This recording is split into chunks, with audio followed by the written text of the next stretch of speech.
કેવી રીતે જૈશે મોહમ્મદની જાળ તોડી। દિલ્હી બ્લાસ્ટથી દેશ આઘાતમાં છે। દિલ્હી વિસ્ફોટે સમગ્ર સિસ્ટમને હચમચાવી નાખી છે, પણ આ ષડયંત્રની જાળ કેટલી વિશાળ હતી તેના મૂળમાં તમે જશો તો ખબર પડશે કે કેવી રીતે દેશની સુરક્ષા એજન્સીઓએ એક એવી જાળને તોડવાનું કામ કર્યું જેનો ઉદ્દેશ બહુ મોટા પ્લાનિંગને અંજામ સુધી પહોંચાડવાનો હતો। પરંતુ જમ્મુ કાશ્મીરથી લઈ હરિયાણા, યુપી સુધી એક એવું ઓપરેશન ચલાવવામાં આવ્યું જેને આતંકી સંગઠન જૈશે મોહમ્મદના ટેરર मॉड्यूलની कमर भांगी नाखी। न्यूज़ 18 इंडिया इस रिपोर्ट के जरिए आपको सुरक्षा एजेंसियों के उसी ऑपरेशन की कहानी दिखाने जा रहा है जिसने आतंक के विरुद्ध एक ऐसा युद्ध छेड़ा जिसने आतंक के बारूदी इरादों को ध्वस्त किया है। यह कहानी शुरू होती है नवगाम के इसी इलाके से। 19 ऑक्टोबर 2025 जम्मू काश्मीरना नवगाम पोलीस पोस्ट विस्तारमां કેટલાક વાંધાજનક પોસ્ટર મળ્યા। શરૂઆતમાં આ મામલો સામાન્ય લાગ્યો, પરંતુ આ પોસ્ટરોએ જ તે ષડયંત્ર સુધી પહોંચાડવામાં કડી આપી જે સીધી લાલ કિલ્લાના બ્લાસ્ટ સાથે જોડાઈ। એફઆઈઆર પછી તપાસ શરૂ થઈ। પ્રથમ ધરપકડ થઈ 20 થી 27 ઓક્ટોબર વચ્ચે શોપિયામાંથી મૌલવી ઇરફાન અને ગાંદરબલથી જમીર અહેમદને દબોચી લેવામાં આવ્યો। અહીંથી જ જૈશે મોહમ્મદના મોડ્યુલની એક પછી એક કડી મળતી ગઈ। 5 નવેમ્બરના રોજ સહરનપુરથી ડોક્ટર આદિલને દબોચી લેવાયો। 7 નવેમ્બરના રોજ અનંતનાગ હોસ્પિટલથી AK-56 અને અન્ય હથિયાર મળી આવ્યા। 8 નવેમ્બરે તપાસની દિશા હરિયાણાના ફરીદાબાદ તરફ ગઈ, જ્યાં અલફલા યુનિવર્સિટી બની આતંકનો નવો અડ્ડો। અહીંથી ન માત્ર ડોક્ટર મુજમ્મિલની ધરપકડ થઈ, પરંતુ કેટલાય હથિયાર, પિસ્તોલ, વિસ્ફોટકો પણ જપ્ત કરવામાં આવ્યા। પૂછપરછમાં સામે આવ્યું કે આ કોલેજમાં કેટલાક ડોક્ટર જૈશે મોહમ્મદના મોડ્યુલને મદદ આપી રહ્યા હતા અને અહીંથી ફરીદાબાદ, દિલ્હી સુધી ફેલાયેલા નેટવર્કની કડીઓ જોડાતી ગઈ।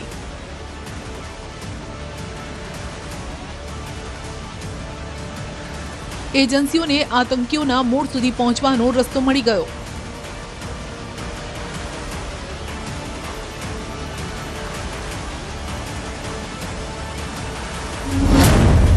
ત્યારબાદ તારીખ આવી 9 નવેમ્બર। ફરીદાબાદના ધોજથી મદ્રાસી નામના વ્યક્તિની ધરપકડ કરવામાં આવી। પૂછપરછમાં ખુલાસો થયો કે આ જ તે મોડ્યુલનું સ્થાનિક કનેક્શન હતો જે દારૂગોળાની સપ્લાય સંભાળતો હતો। તેના કબૂલનામા બાદ 10 નવેમ્બરના રોજ સુરક્ષા એજન્સીઓએ મેવાતની ઢેરા કોલોનીમાં દરોડા પાડ્યા, જ્યાં અલફલા મસ્જિદના ઇમામ હફીઝ મોહમ્મદ ઇશ્તિયાકના ઘરેથી 2563 કિલો વિસ્ફોટક જપ્ત કરાયું। 358 કિલો ડિટોનેટર અને ટાઈમર જપ્ત થયા। 3000 કિલો વિસ્ફોટક જેનાથી દિલ્હીને ધણધણાવી શકાય તેમ હતું। આ તે જ નેટવર્ક હતું જેને લાલ કિલ્લા વિસ્ફોટના ષડયંત્રને અંજામ સુધી પહોંચાડ્યું। આ દરમિયાન અલફલા મેડિકલ કોલેજનું વધુ એક નામ સામે આવ્યું, ડોક્ટર ઉમર। આ તે જ વ્યક્તિ છે જે ગાયબ હતો। તપાસમાં સામે આવ્યું કે લાલ કિલ્લા વિસ્ફોટમાં સામેલ કાર તેના નામ પર જ હતી। સીસીટીવી ફૂટેજમાં પણ ઉમરને કાર ચલાવતો જોવામાં આવે છે। ફોરેન્સિક રિપોર્ટ પણ કહે છે કે વિસ્ફોટમાં તે જ વિસ્ફોટકોનો ઉપયોગ થયો જે ફરીદાબાદથી જપ્ત કરવામાં આવ્યા હતા। लेकिन एक बात साफ है कि अगर एजेंसियों की सूझबूझ और तेज कार्रवाई न होती तो आतंक का ये मॉड्यूल देश की राजधानी को झुलसा देता। जम्मू कश्मीर से लेकर हरियाणा और दिल्ली तक जॉइंट एक्शन में जैश-ए मोहम्मद का पूरा नेटवर्क धराशायी हुआ। ફરીદાબાદની મેડિકલ કોલેજથી લઈને મેવાતની મસ્જિદ સુધી દરેક અડ્ડો એજન્સીઓની ફાઇલોમાં પુરાવો બની ચૂક્યો છે। વિસ્ફોટની તુરત જ બાદ તપાસ એજન્સીઓ સક્રિય થઈ ગઈ। હવે તપાસ તે દિશા તરફ આગળ વધી રહી છે કે કોણ આ સમગ્ર બ્લાસ્ટ અને ષડયંત્રનો માસ્ટરમાઇન્ડ છે।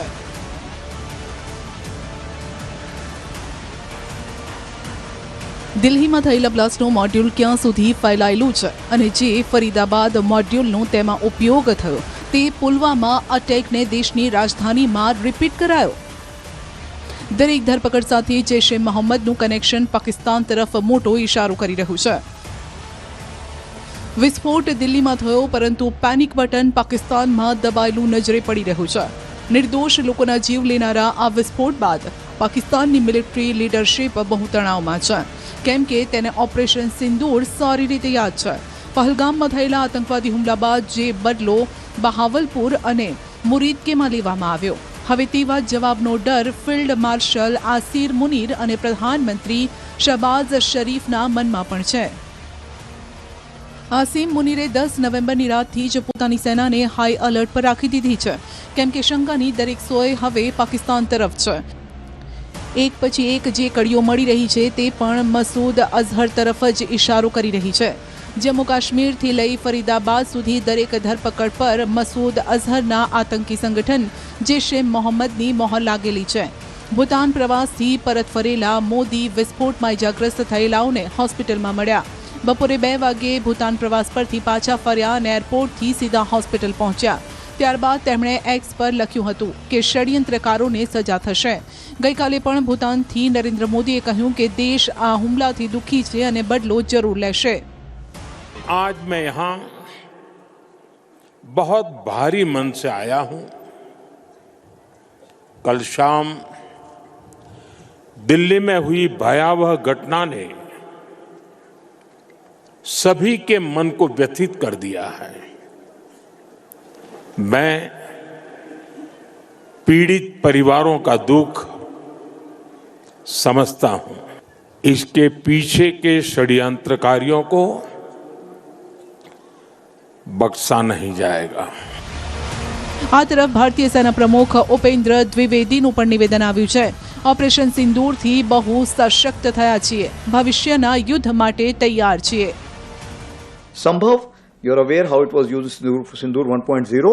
Now we are going for the phase 2, which will be a much more advanced version. Operation Sindoor part 2 નો ડર. શું પાકિસ્તાન વિરુદ્ધ ઓપરેશન સિંદૂર પાર્ટ 2 શરૂ થવાનું છે? પાકિસ્તાને પોતાના તમામ એરબેઝને સક્રિય કરી દીધા છે. F-16, F-17, J-10 જેવા વિમાન પેટ્રોલિંગ માટે સતત ઉડાણ ભરી રહ્યા છે.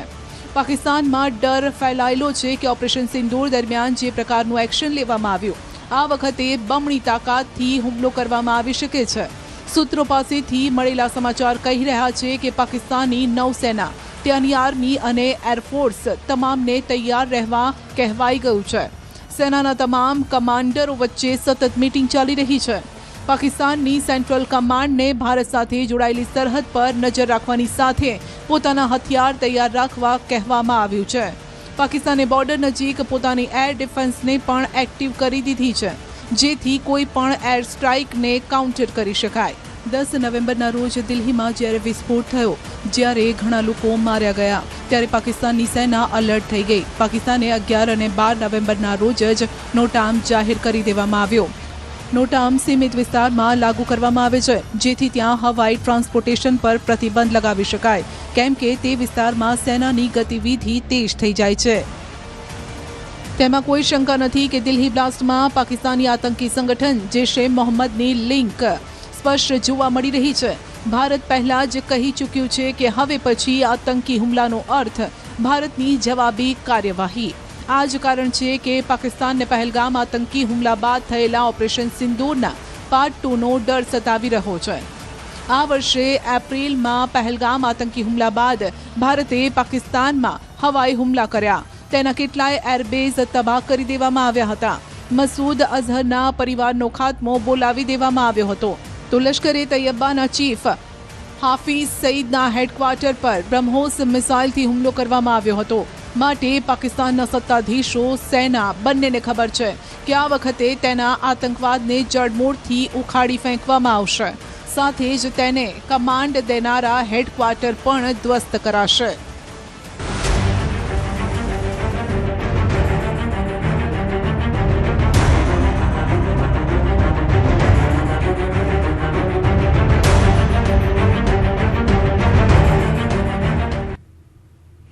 એક તરફ ટેકાના ભાવે મગ, મગફળી, અડદ અને સોયાબીનની ખરીદી શરૂ કરાઈ છે. ભાવને લઈને ક્યાંક ખેડૂતો ખુશ છે અને ક્યાંક હજુ પણ ખફા છે, કારણ કે છોટા ઉદેપુરમાં સીસીઆઈ કપાસ ખરીદતી નથી અને ત્યાં જામનગર, અમરેલી, સાબરકાંઠામાં મગફળીમાં માટી આવતા રીચેકિંગના નામે તાતનો સમય વેડફાઈ રહ્યો છે. આવામાં ઉઘાડ નીકળતા અરવલ્લીના ખેડૂતો બટાકાની ખેતીમાં જોતરાઈ ગયા છે.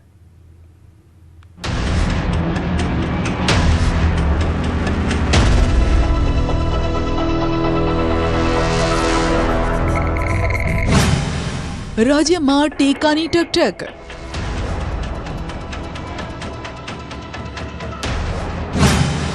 છોટાઉદેપુરમાં કપાસની ખરીદી ખોરંભે ચડી. 2010માં ખરીદી કરી છે વેપારીઓ અને સીસીઆઈ હજુ ચાલુ નહીં કર્યું તો અમારે 2000 જેવી ખોટ જાય છે. વેપારીને આપી દેવાનું અમારે કારણ કે હવે ઘરે છે ને જરૂર છે પૈસાની તો અમે આપીએ છીએ મજબૂરીમાં. જામનગરમાં એક યાર્ડમાં મગફળી પાસ તો બીજામાં ફેલ. પોપટામાં ચોટેલી હોય શોર્ટ ધૂળ કહેવાય, ડાંગળી હોય તો ના કહેવાય શોર્ટ ધૂળ, પોપટે ચોટેલી શોર્ટ ધૂળ કહેવાય. તો એ નોર્મલના કારણે મારું રિજેક્ટ કરવા આવ્યું. કાલ સવારના 5 વાગ્યાના બેઠા છે. આ બસ મારે સરકારને એ જ કહેવું છે કે આનું કંઈ નિવારણ લાવો. અમરેલીના ખેડૂતોએ કહ્યું, ખેતી એટલે ખોટનો ધંધો. 120 મણ મગફળી લાવ્યો છું અને 880 રૂપિયા ભાવ આવ્યો છે. આમાં 880 રૂપિયા અમારી મગફળી પલળી ગયેલી છે અને આમાં મજૂરી ખર્ચ પણ નથી નીકળતો. અત્યારે સરકાર થોડોક ભાવ આપે તો આમાં સારું છે. તો ભાવનગરમાં પણ જોવા મળી ભાવની ભાંજકડ. પહેલા કમોસમી વરસાદે રડાવ્યા ને હવે જ્યારે પાક તૈયાર થયો ત્યાં જ ખરીદી ખોરંભે ચડતા તાત ફસાયો છે. વાત છોટાઉદેપુર જિલ્લાની કરીએ તો અહીંના ખેડૂતો ડાંગર, મકાઈ અને કપાસની ખેતી કરતા હોય છે, પરંતુ કમોસમી વરસાદે ડાંગરનો દાટ વાળી દીધો અને ત્યારે કપાસ પર આશા રાખીને બેસેલા ખેડૂતોને હવે રડવાનો વારો આવ્યો છે, કારણ કે માવઠાએ કપાસમાં નુકસાની આપ્યા બાદ જે વધ્યો ઘટ્યો કપાસ હતો તે લઈને યાર્ડ પર પહોંચી રહ્યા છે, પરંતુ તેઓને ભાવ નથી મળી રહ્યા. બીજી તરફ સીસીઆઈ દ્વારા 81નો ભાવ તો નક્કી કરવામાં આવ્યો છે, પરંતુ ખેડૂતોને આ ભાવ આપવામાં નથી આવતો. કપાસ તો બગડી ખલાસ જ થઈ ગયો પણ હવે શું કરીએ. હવે સીસીઆઈ ટેકાનો ભાવ 81નો ભાવ છે પણ સીસીઆઈ અત્યારે ખરીદી કરતા નથી. એટલે અમારે મજબૂરીમાં મજૂરોને પૈસા ચૂકવવાના એવું તેના લીધે અમારે કપાસ લઈને માર્કેટમાં આવવું પડે. તો પછી અમારે ભાવ પડ્યો લગભગ 6110નો ભાવ પડ્યો. એક તરફ સરકાર ખેડૂતોની આવક બમણી કરવાની વાતો કરે છે, પરંતુ ખેડૂતો દિવસે ને દિવસે દેવાદાર બની રહ્યા છે. વિકાસની કુલબાંગો વચ્ચે કમોસમી વરસાદ અને હજુ સુધી ખેડૂતોને સહાય ન મળતા નબળી પરિસ્થિતિ વચ્ચે ખેડૂતો આર્થિક તંગી અનુભવી રહ્યા છે. માવઠાના હિસાબે પરિસ્થિતિ એટલી બધી ખરાબ થઈ ગઈ છે. બીજો પાક અમારો બધો બગડ્યો છે. કપાસ અમે બચાવ્યો છે, એમાં કપાસ જે બચ્યો છે અમે માર્કેટમાં લઈને આવ્યા છે. સીસીઆઈ નો 8100 ભાવ છે. અત્યારે અમારે 6000 થી ભાવ મળે છે. હવે અત્યારે અમે 20 મણ કપાસ લઈને આવ્યા છે. મણની અંદર અમારે 2000 ની જેવી ખોટ આવે છે. હવે 20 મણના કપાસ 10,000 ની ખોટ વાગે અમને. માટે જ ખેડૂતો કહી રહ્યા છે કે સાચો ન્યાય આપો ને સાચો ભાવ આપો. આમ હાલ તો ખેડૂતો ખોટ ખાઈને કપાસ વેચવા મજબૂર છે, કારણ કે ઘરમાં સંઘરવા જગ્યા નથી ને સામે પૈસાની જરૂર છે. આવામાં ખોટ ખાવા સિવાય કોઈ છૂટકો નથી. પરંતુ છોટાઉદેપુરમાં ભાવ ન મળવાનું કારણ છે સીસીઆઈ. છોટાઉદેપુર સીસીઆઈ અને જીન માલિકો વચ્ચે કપાસના પિલાણના ભાવમાં વધારાની માંગને લઈને સમજૂતી નથી થઈ, જેને લઈને હાલ સીસીઆઈ ખરીદી નથી કરતી, જેનો ભોગ આ ખેડૂતોએ બનવું પડે છે. ટેકાનો ભાવ ભલે 8000 છે, પરંતુ સીસીઆઈ સાથે એગ્રીમેન્ટ ન થતા ખેડૂતોએ 6000માં કપાસ કાઢવો પડે છે. વેપારી, જીનર્સ, સીસીઆઈ જો કોઈ એક થઈને નિર્ણય પર પહોંચે તો 8060નો ભાવ આ ખેડૂતોને મળે, જે સરકારે નક્કી કરેલો છે. એ ફક્ત આ 6000થી માંડીને 6800 સુધીના ભાવમાં કપાસ વેચાય છે, જેથી ખેડૂતોને અત્યારે બહુ મુશ્કેલી પડે છે. બજાર સમિતિ તરફથી અહીંયા સીસીઆઈના જે ટેન્ડર ભરવા માટે વેપારીઓ જોડે 2-3 વાર મિટિંગ કરવામાં આવી. એ લોકોએ ટેન્ડર બી ભરી દીધા છે, પરંતુ જાણવા એવું મળ્યું છે કે એ લોકોનો ભાવ 1350 એમને માગણી કરી છે અને સીસીઆઈનો ભાવ છે 1050. આમ સીસીઆઈ દ્વારા કપાસની ખરીદી શરૂ નહીં કરાતા એપીએમસીને પણ શેષ ફીનું નુકસાન જઈ રહ્યું છે. ગત વર્ષે બોડેલી એપીએમસીને 1 કરોડ રૂપિયાની શેષ ફીની આવક થઈ હતી, જે આ વખતે નથી મળી. તો ભાવનગરના મહુવા માર્કેટિંગ યાર્ડમાં પણ કપાસની મબલક આવક શરૂ થઈ ગઈ છે. ખેડૂતો ગાંસડીઓ ભરીને અહીં પહોંચી રહ્યા છે, પરંતુ અહીં પણ એ જ મુદ્દો છે, ભાવની ભાંજગડ. મહુવા માર્કેટિંગ યાર્ડમાં મોટી સંખ્યામાં ખેડૂતો કપાસ વેચાણ માટે ગાંસડીઓ ભરીને પહોંચ્યા, પરંતુ ઓછા ભાવના કારણે તાત નિરાશ છે. હાલ લગ્નસરાની સિઝન, ઘરના પ્રસંગો અને જૂની ઉધારી ચૂકતે કરવાની હોવાથી ના છૂટકે ખેડૂતો ખોટ ખાઈને કપાસ વેચવા મજબૂર બન્યા છે. ઉત્સંગભાઈ ગામ દેગવડા અને કપાસ લઈને આવેલો છે 22 ગાંઠ. ખેડૂત બોળી સંખ્યામાં આવેલ છે અને જુદા જુદા કપાસ બધા વેચવા આવેલ છે અને ભાવ 800 થી 1500 સુધી મળે છે. મહુવા માર્કેટિંગ યાર્ડમાં એક દિવસમાં 2916 ગાંસડી કપાસનું વેચાણ કરવામાં આવ્યું. ખેડૂતોને એક મણ કપાસના ભાવ 700 થી 1500 રૂપિયા મળી રહ્યા છે તેવી વાતો કરવામાં આવે છે, પરંતુ કપાસ તો નીચા ભાવે જ ખરીદાઈ રહ્યો છે. અંદાજે 10,000 મણ કરતાં પણ વધારે કપાસની આવક ચાલુ થઈ ગઈ છે અને હાલમાં હરાજીનું કામકાજ પણ શરૂ છે અને ખેડૂત ભાઈઓને ઊંચામાં 1500 રૂપિયા તેમજ સરેરાશ 1200 થી 1350 રૂપિયા સુધી ભાવ મળી રહ્યા છે. CCIમાં જે ખેડૂત ભાઈઓ રજીસ્ટ્રેશન કરાવેલું છે તેમાં આગામી દિવસોમાં ટેકાના ભાવે કપાસની અંદર પણ ખરીદી શરૂ કરવામાં આવશે. જામનગરના હાપા માર્કેટિંગ યાર્ડમાં ટેકાના ભાવે મગફળીની ખરીદી શરૂ કરવામાં આવી, પરંતુ 3 દિવસમાં અહીં પણ કકડાટ શરૂ થઈ ગયો. મગફળીની ખરીદીમાં ખેડૂતોના સેમ્પલ રદ થતા હોબાળો મચ્યો. કેટલાક ખેડૂતોનો આરોપ છે કે એક જગ્યાએ સેમ્પલ રદ કરાય છે તો બીજા યાર્ડમાં એ જ સેમ્પલ કેવી રીતે પાસ થઈ જાય છે? આ કયા પ્રકારની નીતિ છે? હેબા બાયપાસ ખાતે 2 સેન્ટર ઉપર એમાં હાપા યાર્ડ ખાતે મારી મગફળી રિજેક્ટ કરવામાં આવેલી છે અને ઠેબા બાયપાસ એ જ મગફળી સેમ એ જ વકલ અહીંયા પાસ થઈ ગયેલો છે, અત્યારે જોખાઈ ગયેલી છે અને આ કેન્સલ કરવામાં આવી. રીઝન એવું કહે છે કે તમારી મગફળી રિજેક્ટ થવાનું કારણ કે તમારી મગફળીમાં સૂયો છે, અમારી મગફળીમાં સૂયો છે એમ કહે છે. મગફળીમાં સૂયો, સરકારને એવી રજૂઆત છે કે મગફળીનું બિયારણ એવું બનાવો કે જે મગફળી જમીનમાં ન આવે, ઉપર આવે. જો કે ખેડૂતોના હોબાળા બાદ માર્કેટિંગ યાર્ડે મગફળી ફરી ચેક કરી તે લેવા યોગ્ય છે કે નહીં તેની ચકાસણી કરી ને બાંહેધરી આપી કે જો લેવા યોગ્ય હશે તો જરૂર ખરીદી લેવાશે. મગફળી ખરીદી ચાલુ થઈ ગઈ છે. આજની તારીખે 80 ખેડૂતોને બોલાવેલા છે, જેમાંથી આજે 2 ખેડૂતની મગફળી રિજેક્શન થઈ છે. જેના ક્રાઇટેરિયા મુજબ ઉતારો ન આવતો હોય અથવા થોડોક ધૂળનો પ્રોબ્લેમ આવતો હોય એના હિસાબે રિજેક્ટ થઈ. છતાંય ખેડૂતને સંતોષ ન થાય તો બીજી વખત ત્રીજી વખત સેમ્પલ કરાવી અને એને સંતોષ થાય એવું અમે આયોજન કરેલું છે. સેમ્પલ રદ થતા લેવામાં નથી આવી જેને લઈને હોબાળો મચ્યો છે. જે પ્રકારના આપ દ્રશ્ય જોઈ રહ્યા છો, માર્કેટિંગ યાર્ડ ખાતે ત્રીજા દિવસે 80 જેટલા ખેડૂતોને બોલાવવામાં આવ્યા છે. તેમાં ગઈકાલે આવેલા એક ખેડૂત અને આજે જે એક ખેડૂત છે, આ 2 ખેડૂતોની મગફળી છે એના સેમ્પલ રદ થતા લેવા માટે ના પાડવામાં આવી છે ને જેને લઈને હાલ હોબાળો મચ્યો છે, પરંતુ રીસેમ્પલિંગની કાર્યવાહી છે તે ચાલુ છે. જામનગર જિલ્લામાં સતત ત્રીજા દિવસે 12 કેન્દ્રો ઉપર આ મગફળીની ખરીદી સમગ્ર જિલ્લામાં ચાલુ છે. ત્યારે ક્યાંક ને ક્યાંક હવે ખેડૂતોની મગફળીના સેમ્પલ રદ થવાના પ્રશ્નો છે એ પણ છાસવારે સામે આવી રહ્યા છે. આ તરફ અમરેલીના સાવરકુંડલાનું એપીએમસી મગફળીની મબલક આવકથી ઉભરાઈ ગયું છે. એક જ દિવસમાં એપીએમસીમાં 30,000 મણ જેટલી મગફળીની બમ્પર આવક નોંધાઈ. ખેડૂતોને 800 થી 1100 રૂપિયાનો ભાવ મળ્યો. કમોસમી વરસાદના કારણે મગફળીને નુકસાન થતા તેની અસર આ ભાવ પર પણ જોવા મળી રહી છે. મગફળીની નબળી ગુણવત્તાના કારણે ખેડૂતોને સારા ભાવ નથી મળતા, જેથી ખેડૂતો ખુલ્લા બજારમાં મગફળી વેચવા મજબૂર છે. 10 ખેડૂતોને ફોન કરીને બોલાવવામાં અહીં આવ્યા હતા, પરંતુ તેની સ્થાને માત્ર 3 જ ખેડૂતો મગફળી વેચવા માટે આવ્યા. હું 100 મણ જેટલી મગફળી લાવ્યો છું. મારે 737 રૂપિયા ભાવ આવ્યો છે. આ ભાવમાં તો કાંઈ પહોંચ ન થાય, આમાં મજૂરી ખર્ચે ન નીકળે.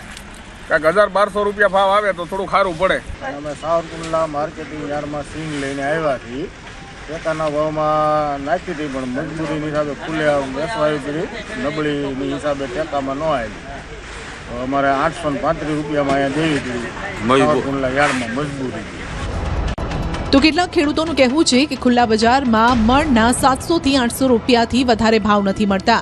જો કે થોડીક સારી મગફળી હોય તો 1100 સુધીનો ભાવ મળી જાય છે, જેથી ખેડૂતોએ નુકસાન વેઠવું પડે છે. એપીએમસી ચેરમેન પણ માની રહ્યા છે કે આ વખતે વરસાદના કારણે માંડવી બગડી હોવાથી પૂરતા ખેડૂતો વેચાણ માટે નથી આવી રહ્યા.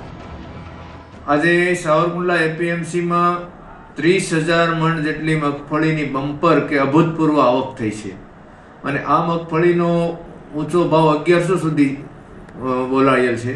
તેમજ આ કમોસમી વરસાદ માવઠાના કારણે જે નુકસાની થયેલ છે એના કારણે મગફળીનો ભાવ ભીની થયેલ કે કાળી થયેલનો ભાવ 800 થી 900 રૂપિયા સુધી. આ તરફ સાબરકાંઠા જિલ્લામાં ટેકાના ભાવે મગફળીની ખરીદી શરૂ કરવામાં આવી. દરરોજ 50 ખેડૂતોને મેસેજ દ્વારા જાણ કરવામાં આવે છે. જિલ્લામાં પણ 27,000 કરતાં વધુ ખેડૂતોનું રજીસ્ટ્રેશન થયું છે. ખેડૂતોને ઓપન માર્કેટ કરતાં સારા ભાવ મળતા તેઓ ખુશ છે. બીજી તરફ તંત્ર દ્વારા પણ ખેડૂતોને કોઈ મુશ્કેલી ન પડે તે માટે પૂરતી વ્યવસ્થા કરાઈ છે. પરંતુ અહીંથી અવાજ ઉઠ્યો છે કે જો આ ખરીદી થોડી વહેલી કરવામાં આવી હોત તો ખેડૂતો નફામાં રહેત. પરંતુ સરકારને એટલે એવી ભૂલ કરી છે કે એપીએ આ જે અત્યારે ટેકાના ભાવની જે ખરીદી જે છે એ ખરીદી જો વહેલી તકે કરી હોત તો અત્યારે ખેડૂતો જે છે એ ખેડૂતો એ સામાન્ય ભાવે એ ખેડૂતો વેચી નાખી છે મગફળી, અને અત્યારે ત્યાં ઓછા ખેડૂતો મગફળી લઈને આવ્યા છે. તો